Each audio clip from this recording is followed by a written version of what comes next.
지난 주일 저희는 행복축제를 통해서 우리가 그리스도 안에서 아주 특별한 존재, 하나님의 창조하신 위대한 걸작품인 것에 대해서 들었습니다.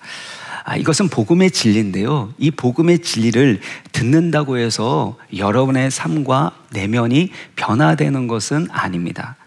이 진리를 듣고 들을 뿐만 아니라 믿을 때야 비로소 여러분의 내면과 삶이 변화된다라는 것이죠. 그래서 무엇보다도 믿음이 필요하고 중요하다라는 것입니다. 평범 이상의 삶이라는 책을 보면 데이비드 번스라는 정신의학 의사가 했었던 말을 인용하고 있는데요, 참 중요하고 의미 있는 말이기 때문에 제가 좀 소개하고자 하는데요, 우리가 다른 사람의 칭찬이나 인정을 받을 때 그 칭찬과 인정 자체가 우리를 기분 좋게 만드는 것이 아니다라는 겁니다. 누군가가 칭찬했기 때문에 그 사실 때문에 우리의 기분이 좋아지는 것이 아니라는 것입니다. 우리를 기분 좋게 하는 것은 그 칭찬이 타당하다고 우리가 믿기 때문이라는 것입니다. 이렇게 예를 들어서 설명을 하는데요, 여러분이 어느 정신병동에 가게 돼서 어떤 환자를 만나게 되었다고 생각해 보십시오. 그 환자가 여러분에게 달려와서 말하는 거예요. 놀라운 일이에요. 내게 신님께서 계시를 주셨는데 이 문으로 들어오는 13번째 사람이 신의 특별한 메시지를 가지고 있는 사람입니다. 그런데 당신이 바로 그 사람이고 당신을 통해서 세상에 번영과 평화가 올 것입니다 라는 그 말을 여러분 들었다면 여러분의 자존감이 올라갈까요? 올라가시면 안 됩니다. 왜냐하면 그 사람이 어떤지를 알고 있고 그 사람은 신뢰할 수 있는 사람이 아니기 때문입니다. 그래서 이런 말을 하는데요, 우리가 상대방의 인정을 기쁘게 받아들일 수 있으려면 그의 인정이 타당하다라는 우리의 평가와 믿음이 전제되어야 한다라고 합니다. 다시 말해서 어떤 사람의 인정과 평가에 대해서 우리가 어떤 의미와 믿음을 부여하지 않는다면 그 말이나 인정은 결단코 우리 가운데 아무런 힘도 미칠 수 없고 영향도 끼치지 못한다라는 것입니다. 지난 주일에 맥스 루케이도의 너는 특별하단다라는 그 동화에 대해서 이야기를 나눴었는데요, 나무 인형 사람의 창조주인 엘리가 펀치넬로에게 했었던 말을 여러분 기억하십니까? 이런 말인데요, 금별이나 검은 점표가 붙어 있는 것은 너가 그것을 중요하게 생각했기 때문에 붙어 있는 거란다. 나무 인형 사람들이 사는 외믹 마을에서 금별과 검은 점표를 붙여주는 문화와 규칙이 있었죠. 뭔가를 훌륭하게 잘하고 칭찬받을 만한 모습이 있으면 반짝반짝 빛나는 금별을 붙여줍니다. 반면에 무언가 부족하고 잘못했거나 못난 모습을 보이게 되면 검은 점표를 붙여주게 되는 거죠. 그런데 루시아라는 아이에게는 금별도 검은 점표도 붙지 않는 거예요.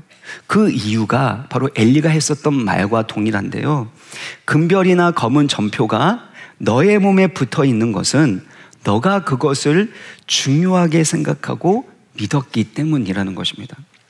그러니까 우리가 어떤 믿음을 가지고 있는가에 따라서 다른 사람들에 대한 우리의 태도나 우리의 삶의 방식이 완전하게 달라질 수 있다는 것입니다.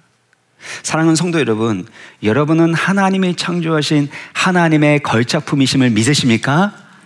예수 그리스도께서 자신의 피값을 주실 만큼, 생명을 주실 만큼 여러분을 사랑하시고 보배롭고 존귀하게 여기시는 하나님의 아들과 딸이 되신 것입니다. 이 복음의 진리를 믿을 때야 비로소 여러분의 삶 가운데, 여러분의 내면 가운데 놀라운 변화가 일어나고 아름다운 열매가 맺히게 된다는 것입니다. 그러므로 예수 그리스도의 복음을 믿는 믿음으로 하나님의 걸작품으로 예수 그리스도의 생명값만큼이나 보배롭고 존귀한 자로 살아갈 수 있는 믿음의 사람 되시길 주의 이름으로 축원합니다. 오늘 본문은 아브라함의 믿음이 성장하는 만큼 그의 삶에 일어난 변화와 열매에 대해서 말씀하고 있는데요, 앞선 창세기 17장을 보면 아브라함에게 하나님께서는 새로운 이름을 주십니다. 아브라함, 열방의 아버지라는 뜻을 가지고 있는데 열방을 축복하게 되는 축복의 통로로 쓰임받으라는 새로운 정체성을 이름에 담아 주셨던 것입니다.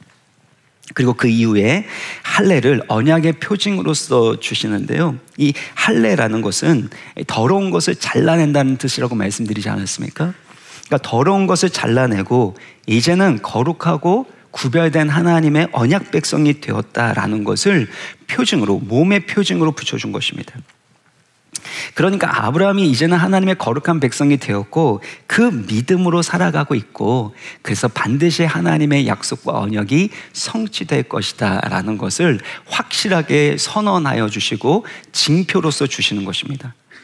이런 놀라운 은혜를 받은 이후에, 아브라함이 믿음을 가진 이후에 본문 1절에 사건이 일어나게 되는데요. 1절에 보시면 여호와께서 예전에 아브라함이 머물렀었던 마므레 상수리 나무가 있는 곳에서 아브라함에게 나타나셨습니다.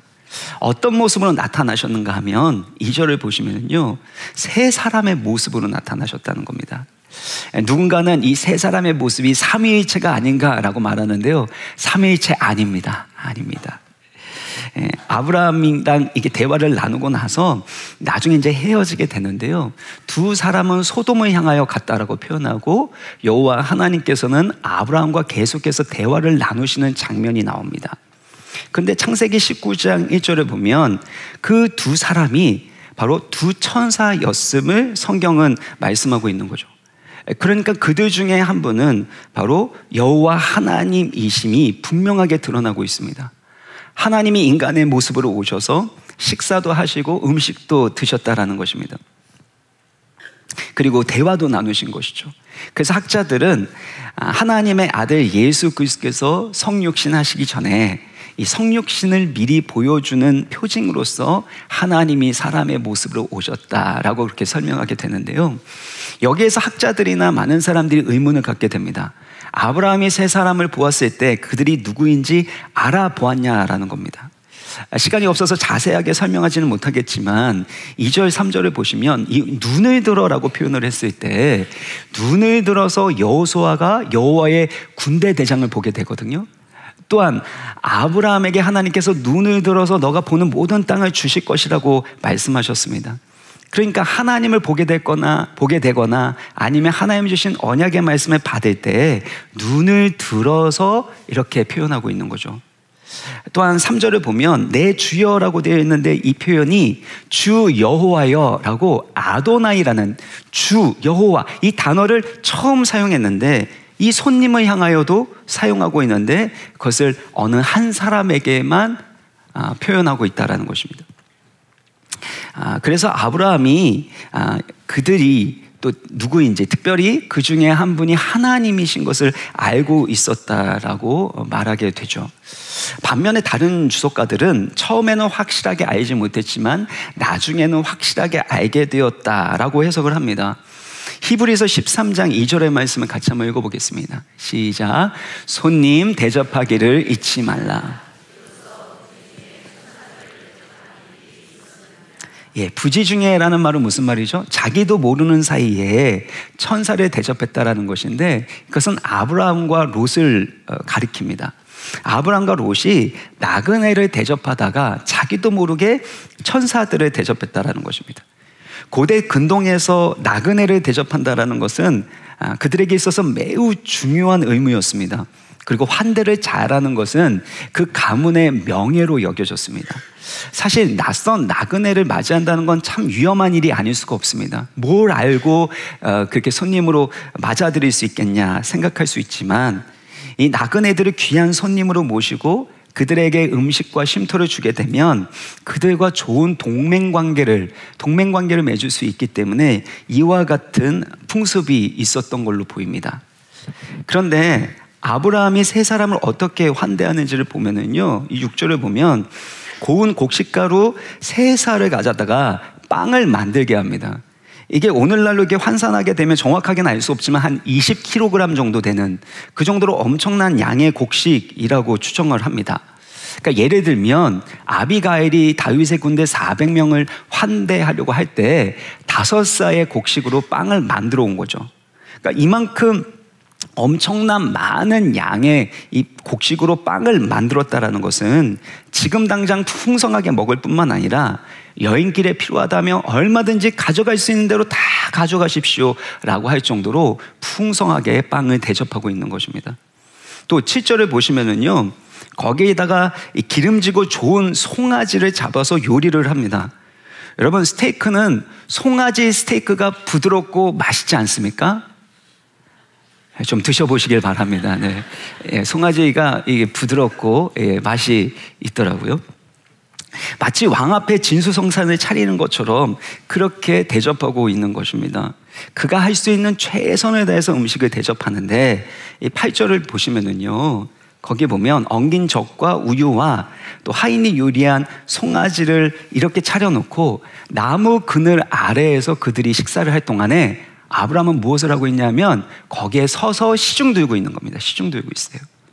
아브라함이 어떤 사람이었습니까? 이전에 메소포타미아 왕들과 싸웠던, 그 연합군을 무찔렀었던 왕과 다름없는 위세를 가지고 있었던 사람 아닙니까? 그런데 그가 나그네를 돌보면서 겸손하게 서서 시중 들면서 이런 극진한 환대를 하고 있었다라는 것입니다. 반면에 두 천사가 소돔으로 갔다고 말씀드렸었는데요, 이 나그네의 모습으로 갔었던 두 천사를 소돔 사람들이 보고선 그들을 성폭행하려고 하는 모습을 보입니다. 그들에게 폭력과 학대를 하려는 그 모습이 이 나그네를 대하는 그 모습을 통해서 드러나게 되는데, 얼마나 소돔이 타락하고 죄악되었는지 나그네를 대하는 모습을 통해서, 사회적 약자를 대하는 그 모습을 통해서 고발하고 있다는 것입니다. 이처럼 아브라함이 나그네를 어떻게 지극정성으로 환대하고 있는지를 길게 묘사하고 있는 이유가 있다면 지금 아브라함의 믿음이 테스트를 받고 있기 때문입니다. 아브라함이 하나님의 언약 백성으로서 할례를 받았죠. 그렇죠? 새로운 정체성을 얻게 되었고 믿음의 표징, 언약의 표징을 받게 되었습니다. 그 다음에 아브라함이 어떤 믿음을 가지고 살아가고 있는지를 바로 나그네에게 어떤 환대를 보이는지를 통해서 점검하시는 것입니다. 그런 의미에서 믿음의 테스트인 거죠. 아브라함은 지금까지 하나님으로부터 이루 말할 수 없는 엄청난 은혜와 헤아릴 수 없는 환대를 받았습니다. 아브라함이 가나안 땅에서 살아갈 때는 나그네로 살았는데 하나님께서 은혜로 보호하시고 돌봐주셨죠. 애굽으로 내려갔을 때는 아브라함의 거짓말과 잘못 때문에 아내를 빼앗기게 되는 위기에 처하게 됩니다. 그때 하나님께서 개입하셔서 그의 빼앗긴 아내를 되찾아 주실 뿐만 아니라 가나안 땅에서 앞으로 살아갈 수 있도록 물질과 가축을 넉넉하게 주시는 것을 볼 수가 있습니다. 또 메소포타미아 왕들과의 전쟁에서도 지극히 높으신 하나님께서 아브라함을 돌보시고 그에게 승리를 주셨습니다. 그래서 창세기 15장 1절을 보면 아브라함아 두려워하지 말라, 나는 너의 방패가 되고 너의 지극히 큰 상급이라고 말씀하시는 겁니다.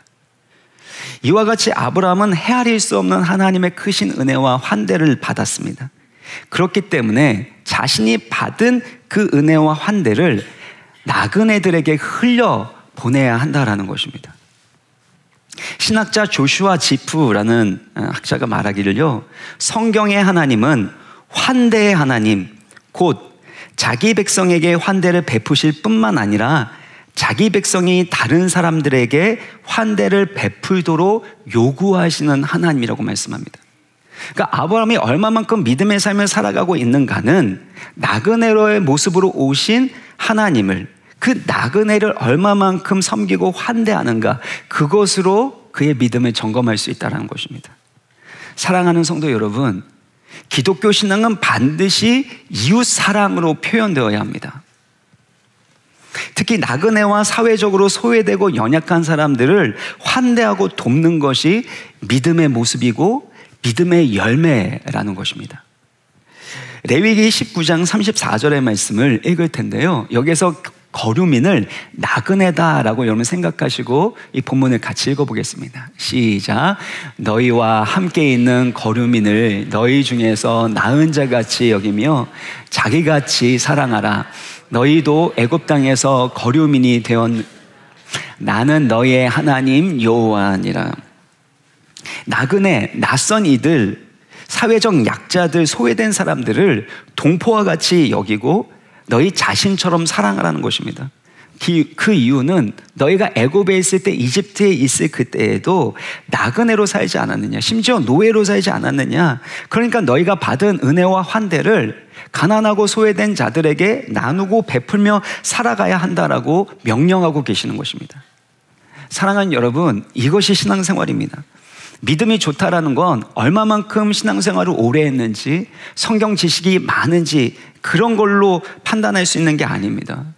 우리가 얼마나 자기중심적인 마음과 생각을 버리고 이기적인 태도를 버리고 다른 사람을 섬기고 환대하고 있는가, 이것이 바로 우리의 신앙의 수준과 상태를 보여준다라는 것입니다.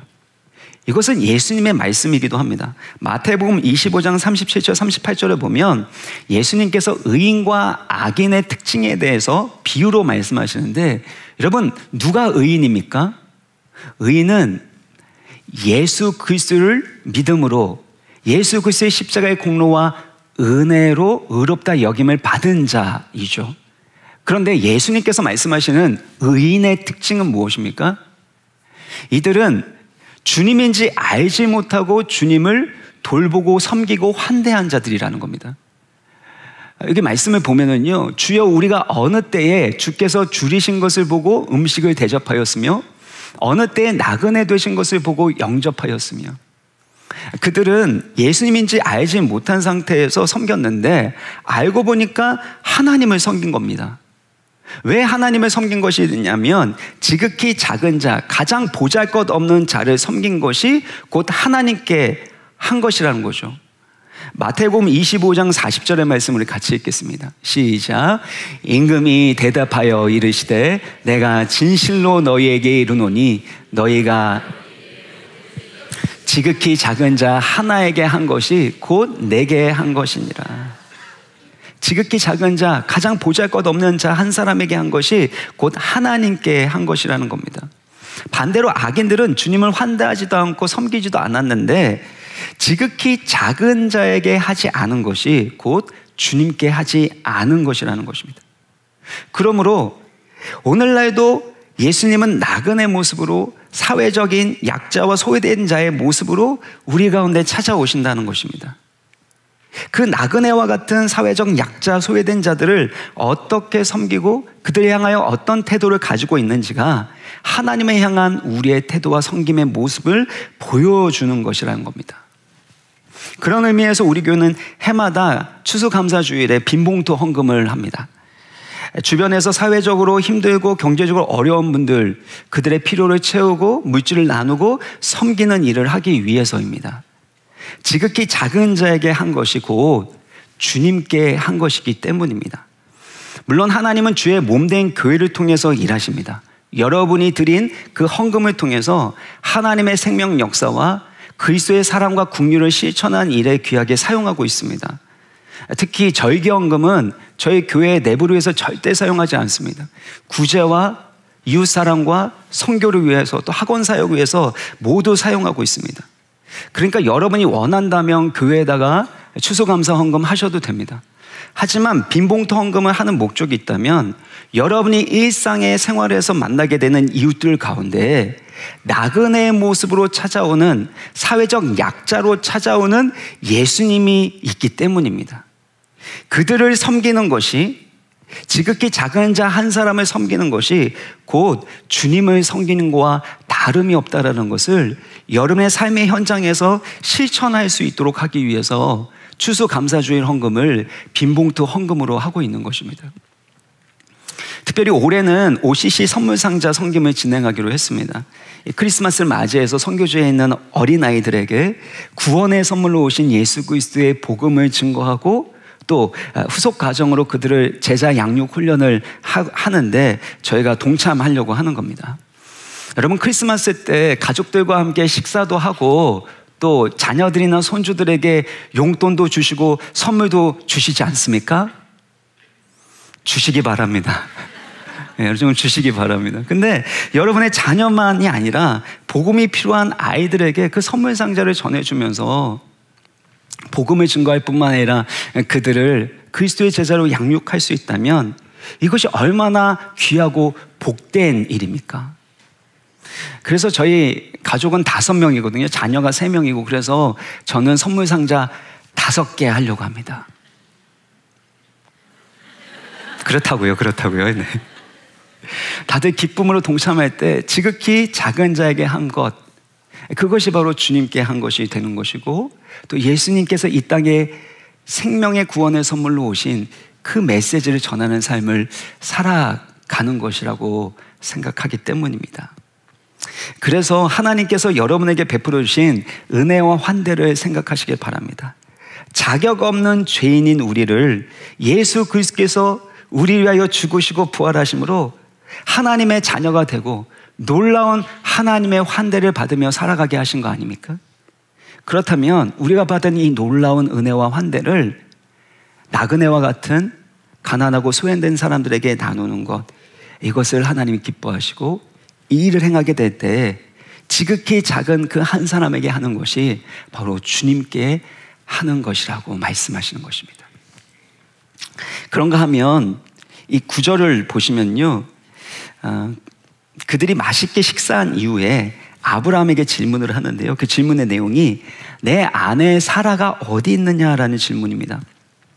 아니, 아직 한 번도 본 적이 없었던 나그네가 어떻게 사라의 이름을 알고 있냐라는 것입니다. 또 그것도 하나님께서 바꿔주신 새로운 이름 사라라는 그 이름으로 부르고 있으니까 얼마나 놀랍고 신기한 일이냐는 것입니다. 그런데 아브라함은 전혀 놀라워하는 기색이 없습니다. 이건 이미 아브라함이 그가 누구인지 하나님이신 줄을 어느 정도 알고 있었다라는 것이죠. 이 10절도 보면은요, 그가 이르시되 내년 이맘때 내가 반드시 내게로 돌아오리니 내 아내 사라에게 아들이 있으리라. 이 말씀은 하나님께서 아브라함에게 이미 하셨던 말씀 아닙니까? 창세기 17장 21절의 말씀을 보면요, 내 언약은 내가 내년 이 시기에 사라가 내게 낳을 이삭과 세우리라. 그러니까 아브라함은 지금 이 말씀을 하시는 분이 여호와 하나님이심을 알았을 것입니다. 그런데 사라의 반응을 보면은요, 11절 12절의 말씀 우리 같이 읽어보겠습니다. 시작. 아브라함과 사라는 나이가 많아 늙었고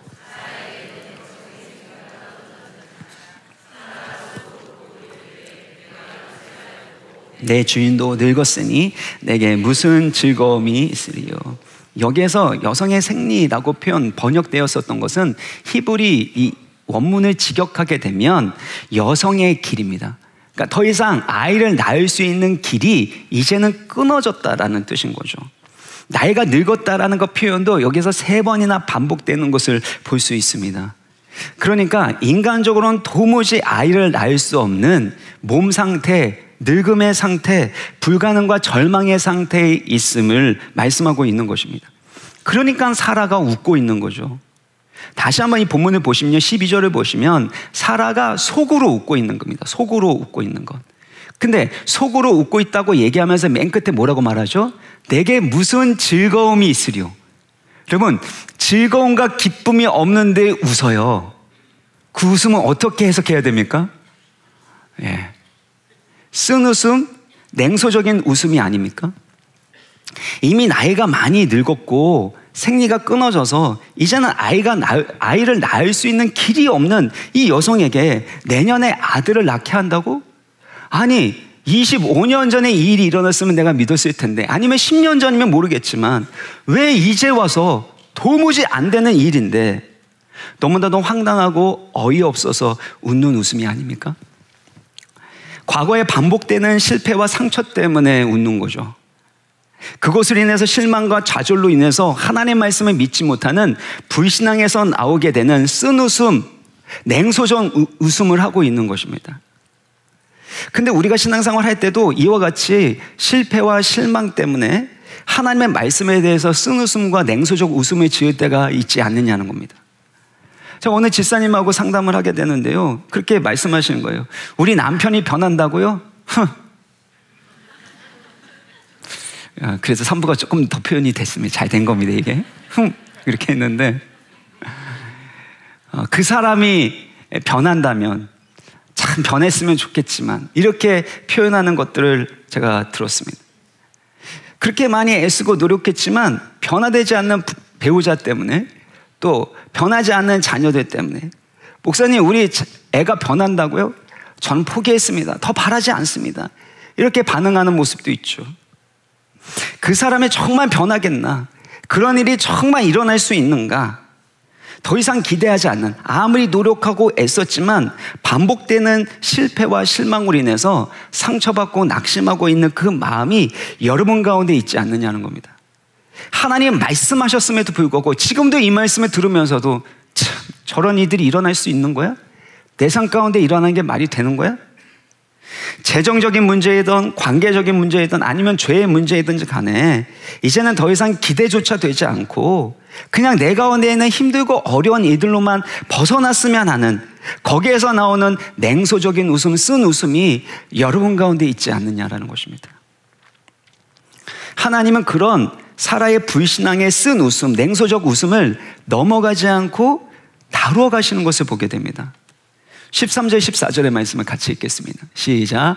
여호와께서 아브라함에게 이르시되 사라가 왜 웃으며 이르기를 내가 늙었거늘 어떻게 아들을 낳으리려 하느냐? 여호와께 능하지 못한 일이 있겠느냐? 기한이 이를 때에 내가 내게로 돌아오리니 사라에게 아들이 있으리라. 여기에서 사라가 왜 웃고 있는지 하나님 몰라서 아브라함에게 질문하시는 걸까요? 아브라함아, 사라 너 아내 왜 웃고 있는 거야? 이해가 안 가? 뭐 이렇게 말씀하시는 걸까요? 그게 아닙니다. 이 말씀을 하실 때 아브라함도 웃었잖아요. 너가 웃었던 거랑 동일하게 사라도 웃고 있는데 왜 그런 웃음과 말들을 하고 있니? 라고 말씀하시고, 그리고 듣고 있는 사라를 향하여 하나님의 전능하심을 나타내는 겁니다. 여기에서 능하지 못한 일이 있겠느냐라는 것, 이 능하지 못한 일이라는 건 경이로워서 어려워서 하나님이 하지 못할 일이 있겠냐라는, 전능하신 하나님이 어떤 분이신지를 다시 한번 아브라함뿐만 아니라 사라에게 말씀하고 계시는 거예요. 창세기 17장 1절을 보면 하나님께서 아브라함에게 99세가 되었었던 그에게 나타나셔서 말씀하신 게 뭡니까? 나는 전능한 하나님이라.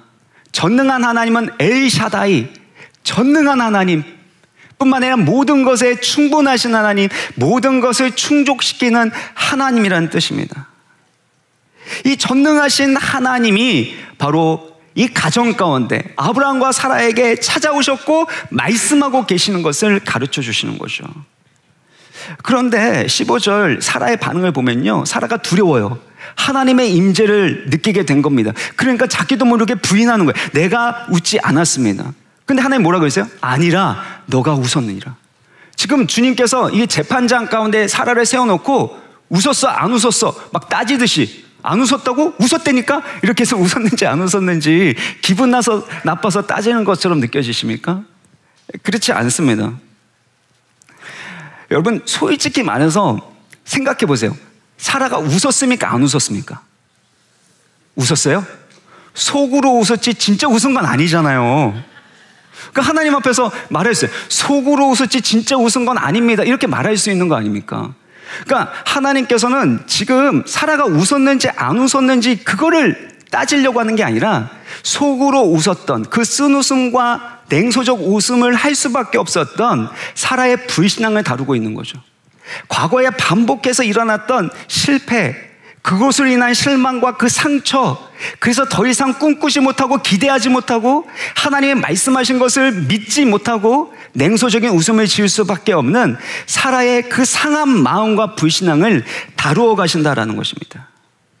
그래서 아브라함에게만 직접 말씀하시는 게 아니라 너가 웃었느니라, 사라야 너가 웃었느니라, 내가 그 모든 것을 알고 있다.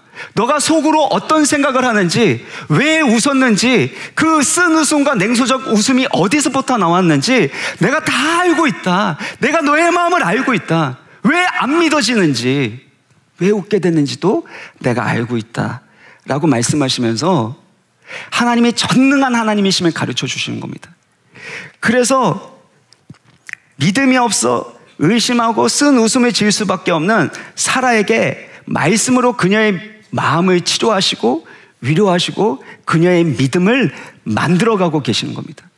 우리도 그렇지 않습니까? 어떤 사건에 대해서는, 누군가에 대해서는 안 믿어져요. 웃음이 나와요. 아니, 웃음이 아니라 슬픔과 고통의 눈물이 나올 때가 있지 않습니까? 그렇지만 하나님이 우리의 믿음을 만들어가기 위하여 계속해서 말씀하시고 설득하시고 믿음의 사람으로 일으켜 세워주실 줄 믿습니다. 저는 이 사라의 모습을 볼 때마다 마가복음 9장에 귀신 들린 아들의 아버지가 예수님께 내 아들을 고쳐달라고 했었던 그 요청이 생각납니다. 마가복음 9장 23절을 보면 할 수 있거든이 무슨 말이냐, 믿는 자에게는 능치 못할 일이 없느니라. 전능하신 하나님을 믿으면 능치 못함이 없는, 반드시 하나님의 언약이 성취된다. 하나님의 뜻이 일어난다. 기적은 일어난다. 할렐루야. 그런데요, 할 수 있거든이 무슨냐, 믿는 자에게 능치 못함이 없느냐 했는데 아버지의 반응이 무엇이냐면요, 마가복음 9장 24절 보면 그 아버지가 소리를 지릅니다. 너무 간절하니까. 믿으면 역사가 일어나는데 안 믿어지는 거예요. 그러니까 소리를 지르는 거 아닙니까? 내가 믿나이다, 나의 믿음 없음을 도와주소서. 저는 이 본문을 볼 때마다 이 아버지가 믿는 거예요, 안 믿는 거예요? 믿는 거예요, 안 믿는 거예요? 헷갈려. 믿는데 안 믿는 그 모습이라는 거 아닙니까? 우리도 마찬가지입니다. 하나님 말씀 어느 정도에는 믿어요. 그런데 그 부분에 있어서, 그 사람에 관련해서는, 그 영역에 있어서는 내가 믿음이 너무 없는 것 같아요. 내가 믿음이 없기 때문에 결국엔 아무런 일이 일어나지 않으면 어떡하나라는 두려움과 불안 가운데 신음할 때가 있지 않습니까? 그래서 나의 믿음 없음을 어떻게 해달래요? 다시 보여주시면, 나의 믿음 없음을 도와주소서죠. 믿음 없음을 도와주소서. 하나님이 지금 믿음 없는 사라를 보시고 그를 돕고 계시는 거예요. 그의 믿음을 만들어 가시는 겁니다. 그 믿음에 만들어지는 그 과정을 통해서 하나님의 놀라운 능력의 역사가 나타날 수 있도록 하나님께서 그의 신실하심을 나타내 주시는 것입니다. 여러분, 히브리서 11장 11절을 보면요, 참 재밌는 표현이 나옵니다. 믿음으로, 우리 같이 한번 읽어보겠습니다. 시작. 믿음으로 사라 자신도 나이가 많아 단산하였으나 잉태할 수 없는 힘을 얻었으니, 약속하신 일을 미쁘신 줄 알았다, 신실하신 줄 알았다라고 표현하는데요, 믿음으로 사라가 잉태할 수 있는 힘을 얻었다고 합니다. 근데 창세기에서는 어떻게 표현하고 있어요? 불신앙으로 인해서 그녀는 쓴웃음을 짓고 냉소적인 웃음을 지었던 사람 아닙니까? 그런데 그녀를 믿음으로 잉태할 수 있는 힘을 얻은 자가 되었다라고 표현하고 있습니다. 누가 이렇게 만드신 겁니까? 바로 전능하신 하나님, 우리를 위하여 독생자 예수 그리스도를 주신 만큼 우리를 사랑하시는 하나님 아버지께서 사라의 믿음을 만드신 줄 믿습니다. 그렇다면 우리의 믿음도 그렇게 만들어 가시고 잉태할 수 있는 힘, 하나님의 구원의 역사가 일어날 수 있는 능력을 베풀어 주실 줄 믿습니다. 그 다음에 너가 웃었느니라 라는 그 말씀이 어떻게 바뀌는지 창세기 21장 6절인데요, 같이 읽겠습니다. 시작. 사라가 이르되 하나님이 나를 웃게 하시니 듣는 자가 다 나와 함께 웃으리로다. 하나님이 웃게 하셨다는 거예요. 불신앙의 쓴웃음, 냉소적 웃음을 지었던 사라에게 너가 웃었느니라 말씀하시는 거예요. 넌 그렇게 의심하고 흔들렸지만 내가 너에게 준 그 언약의 말씀대로 나의 신실함과 선함을 따라서 내가 너를 웃게 하겠다라는 겁니다. 사랑하는 성도 여러분, 여러분 인생 가운데 어떤 쓴웃음과 냉소적 웃음이 있습니까? 어떤 믿어지지 않는 부분이 있고 어떤 슬픔과 눈물이 있습니까? 우리 하나님 아버지께서 반드시 웃게 하여 주실 줄 믿습니다. 왜냐하면 이사야 53장 5절을 보면은요, 같이 읽겠습니다. 시작. 그가 찔림은 우리의 허물 때문이요 그가 상함은 우리의 죄악 때문이라. 그가 징계를 받음으로 우리는 평화를 누리고 그가 채찍에 맞음으로 우리는 나음을 받았도다. 우리의 허물 때문에 예수님이 찔리셨기 때문입니다. 우리의 죄악 때문에 예수님께서 상하셨어요. 그가 징계를 받음으로 우리가 평화를 누리고 그가 채찍에 맞음으로 우리는 치유를 받게 된다는 것입니다. 그러면 우리 가운데 있는 쓴웃음, 냉소적 웃음, 슬픔과 눈물 또한 하나님은 예수 그리스도 안에서 구원의 기쁨으로 바꿔주시고 우리로 하여금 웃게 하신다는 것입니다. 사라가 낳은 아들의 이름이 이삭이잖아요. 이삭의 이름의 뜻이 뭐예요? 그가 웃답니다. 그가 웃다. 결국엔 아브라함과 사라를 웃게 하시는 하나님의 구원의 은혜가 이 가정 가운데 임했다라는 것입니다. 그런데 이 가정에만 임한 걸로 끝나지 않습니다. 21장 6절을 다시 한번 보시면은요, 듣는 자 모두가 함께 웃을 것에 대해서 말씀합니다. 나가 너를 통하여 땅의 모든 족속이 복을 받게 하겠다, 축복의 통로로 쓰임받게 하겠다라고 말씀하셨기 때문에 아브라함을 웃게 하시는 목적은 아브라함을 통해서 또 다른 사람들이 생명의 웃음, 구원의 웃음을 얻게 하기 위한 것이라는 겁니다. 그러면 하나님께서 여러분 가운데 베풀어 주신 놀라운 구원의 은혜, 역전의 은혜를 통해 여러분이 하나님 주시는 행복을 누릴 뿐만 아니라 여러분을 통해서 또 다른 사람들이 구원의 행복과 삶의 참된 만족과 생명의 능력을 누릴 수 있기를 주 예수 그리스도의 이름으로 간절히 축원합니다. 이것만 얘기하고 마무리할 건데요, 저희 집에 자녀가 셋이 있습니다. 근데 막내는 늦둥이잖아요. 이게 늦둥이의 여러분 태명을 아십니까? 대부분 모르실 겁니다. 그 태명이 이삭입니다. 이삭. 저도 아브라함엔 비할 수는 없지만 저도 좀 나이가 들어서 그게 아이가 태어났기 때문에 이삭으로 한 것만은 아니고요, 다른 이유가 있는데, 제가 담임 목사 청빙을 진행하는 그 과정 가운데서 얼마나 간절하게 새벽마다 또 기도하면서 금식하면서 기도했는지 모릅니다. 그런데 어느 날 제가 묵상했었던 이 말씀이 아브라함과 사라가 웃었고 그 쓴 웃음, 냉소적 웃음을 지었지만 결국엔 하나님께서 웃게 하여 주시는, 그래서 이삭을 선물로 주시는 그 하나님의 약속의 성취에 대한 말씀에 대해서 제가 묵상하고 있을 때였어요, 그날. 근데 아내가 갑자기 할 말이 있다고 하는데, 항상 저 아내가 할 말이 있다고 하면 참 무섭습니다. 근데 저한테 얘기를 하는데 임신을 했다는 거예요, 임신을. 근데 제가 아이고 하면서 웃음이 절로 나왔습니다. 그 이유가 뭐냐면, 제가 이제 담임 목사 이제 청빙국 과정 가운데 있는데 40대 중후반에 아이를 낳아서 이걸 키우는데 어느 교회가 이 아이를 새롭게 낳아서 키우는 담임 목사를 좋아할까? 여러분 안 좋아하십니까? 좋아해 주십시오. 네. 청빙의 길은 막히는 게 아닌가라는 그런 생각이 들었던 겁니다. 그래서 저도 모르게 그렇게 헛웃음이 나오게 됐는데요. 그러면서 아내를 보니까 아내는 울고 있는 거예요. 사춘기 자녀들 이렇게 키우면서 애쓰고 있는데, 그런데 이렇게 늦둥이까지 나오고 또 남편이라는 사람은 목회자라서 바쁘게 막 이렇게 돌아다니고 있는데 이 아이를 어떻게 키워야 되나라고 이렇게 우는 겁니다. 그래서 제가 그때 하나님이 참 신기하다, 당신이 이 말하기 전에 내가 이삭을 낳는, 근데 이삭을 낳기 전에 아브라함과 사라가 이렇게 쓴 웃음 또 냉소적 웃음을 했었던 것, 이것에 대해서 하나님 나에게 말씀하신 것 같은데, 하나님 분명히 웃게 하시는 하나님이다. 우리 가운데 어떤 일이 펼쳐지든 간에 하나님이 우리 가운데 웃게 하실 것이다. 우리를 반드시 웃게 하실 거니까 우리가 이 믿음으로 아이의 태명을 이삭이라고 하자라고 그렇게 했습니다. 그리고 그 이삭, 이 말씀을 붙들고 기도를 했고, 결국에는 그해 10월 초에 청빙이 결정이 됐었고, 그리고 나서 그 10월 말에 저희 이삭이가 대화에 나서 얼마나 웃었는지 모릅니다. 예. 그리고 지금도 보면은요, 만약에 이 늦둥이가 없었으면 저희 아내가 이렇게 웃을 일이 없을 것 같아요. 저희 첫째, 둘째가 들으면 안 되겠지만, 네.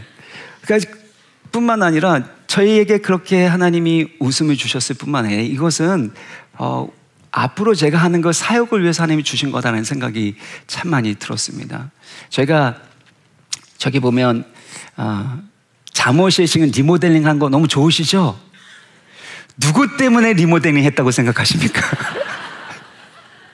예, 주님 때문입니다. 여러분 때문에 한 겁니다. 근데 하나님이 제 가운데 어떤 마음을 주시냐면 이 청소년들, 사춘기 애들, 이 아이들 보면서 중고등부 애들에 대한 그런 하나님의 마음을 주시고, 또 유아부에 있는 우리 늦둥이 보면서 또 그런 아이들을 향한 마음을 주시고, 그래서 다음 세대를 살리고 그들의 믿음의 사람으로 잘 양육해라 라는 그런 하나님의 메시지가 저에게 주어졌다라고 저는 믿습니다. 그래서 여러분의 인생 가운데도 어떠한 슬픔이 있던, 때로는 쓴웃음, 냉소적인 웃음이 있다 할지라도 우리 주님께서 여러분과 함께 하시기 때문에 반드시 우리 하나님은 웃게 하여 주실 줄 믿습니다. 슬픔의 눈물까지도 선으로 바꿔주시는 그 하나님의 신실함으로 인하여 여러분 웃을 뿐만 아니라 여러분을 통해서 주변에 있는 사람들이 나그네와 같이 소외되고 어려운 가운데 있는 사람들이 웃게 되고 구원의 기쁨과 생명의 능력을 얻게 되는 일이 일어나기를, 그런 아브라함과 같은 축복의 통로로 쓰임 받으시기를 주 예수 그리스도의 이름으로 축원합니다. 우리 같이 이 믿음 가지고 찬양하기를 원합니다. 내게로부터 눈을 들어 주를 보기 시작할 때 주의 일을 보겠네. 내 작은 마음 돌이키사 하늘에 꿈꾸게 하십니다. 내게로부터 눈을 들어 주를 보기 시작할 때 주의 일을 보겠네. 내 작은 마음 돌이키사 하늘에 꿈꾸게 하네. 주님을 볼 때 내게로부터 눈을 들어 주님을 바라보시길 바랍니다. 보기 시작할 때 주의 일을 봅니다. 주의 일을 보겠네. 내 작은 마음 돌이키사 내 작은 마음 돌이키사 하늘에 꿈꾸게 하네. 주님을 볼 때 모든 시선을 주님께 드리고 살아계신 하나님을 느낄 때 내 삶은 주의 역사가 되고 하나님이 일하기 시작하네. 우리 믿음으로 결단하며 다 같이 일어나서 찬양하도록 하겠습니다. 2절 찬양합니다. 성령이 나를 변화시켜 모든 두려움 사라질 때 주의 일을 보겠네. 황폐한 땅 한가운데서 황폐한 땅 가운데서 주님만 알게 되리. 주님을 볼 때 모든 시선을 주님께 드리고 전능하신 하나님을 느낄 때 세상은 주의 나라가 되고 하나님이 일하기 시작하고 모든 시선을 주님께 드리고 살아계신 하나님을 높입니다. 살아계신 하나님을 높일 때 내 삶은 주의 역사가 되고 하나님이 일하기 시작. 모든 시선을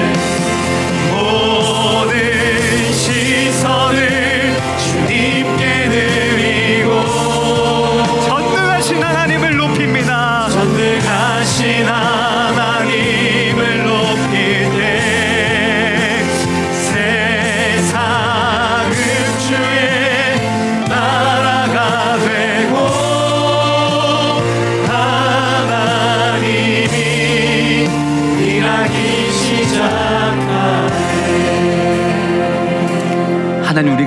은혜를 주셨고 우리 가운데 말씀하셨음에도 불구하고 여전히 믿어지지 않고 불신앙 가운데 쓰는 순간 냉소적 웃음을 짓거나 아니면 슬픔과 절망에 눈물을 흘리게 되는 부분이 있다면 이 시간 주님 앞에 솔직하게 내어드리길 원합니다. 주님께서 여러분의 믿음을 도우시고 여러분을 설득하셔서 여러분의 믿음을 만들어 가셔서 사라처럼 믿음으로 잉태할 힘을 주실 줄 믿습니다. 응답받는 힘을 주실 줄 믿습니다.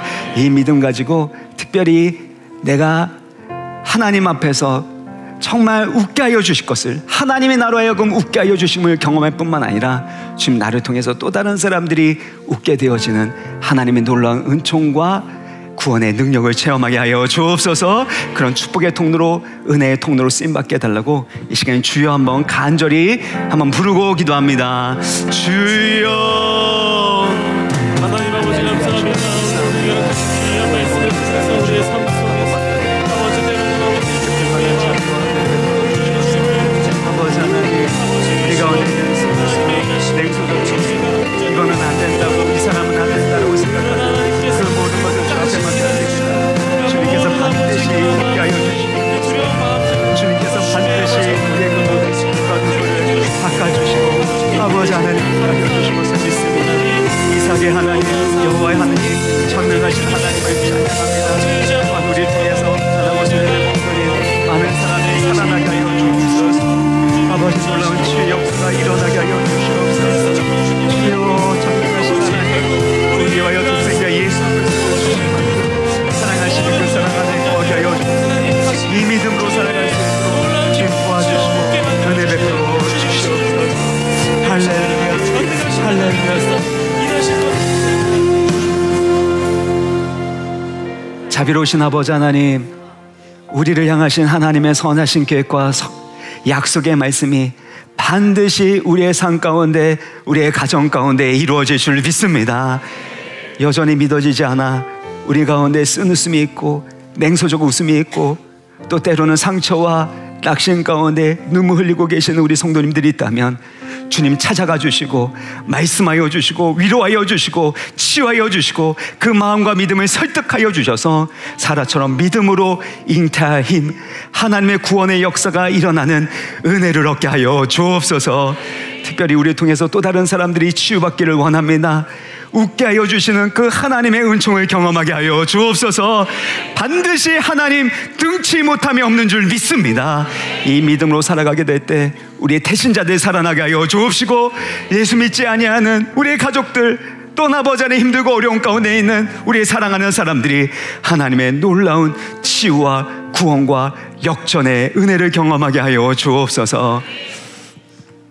주님 베풀어 주신 은혜에 감사함을 올려드리는 각양의 예물을 주님께서 기쁘게 받아주시고 이 물질이 사용되는 곳마다 놀라운 치유와 회복의 역사가 일어나게 하여 주옵시고 환우들을 치유하여 주시고 놀라운 생명의 능력으로 역사하여 주시고 또 수능을 준비하는 수험생들 한 사람 한 사람 가운데 주님 함께하여 주셔서 시험의 결과 그 자체가 그들의 인생을 결정하는 것이 아닌 하나님의 복음과 사랑과 언약의 말씀이, 그들의 믿음이 그들의 삶을 결정할 수 있도록 주여 그들에게 큰 믿음 주시고 또 시험 보는 모든 과정 가운데도 하나님께서 은총의 은총으로 도우시고 인도하여 주시사 좋은 결과로 하나님께 영광 돌리게 하여 주옵소서.